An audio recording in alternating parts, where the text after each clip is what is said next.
সাইয়েদনা সুমামা ইবনে উসাল রাদিয়াল্লাহু তাআলা আনহুর কথা মনে পড়ে যায়।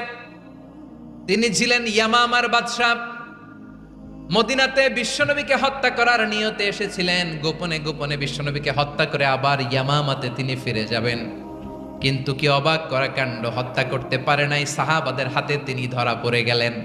সাইয়েদনা সুমামা ইবনে উসাল রাদিয়াল্লাহু তাআলা আনহু হত্যার নিয়তে আসলেন, কিন্তু হত্যা করতে পারলেন না। সাহাবারা ওনাকে ধরে ফেললেন, ধরে মসজিদে নববীর পিলারের মধ্যে বেঁধে রাখলেন।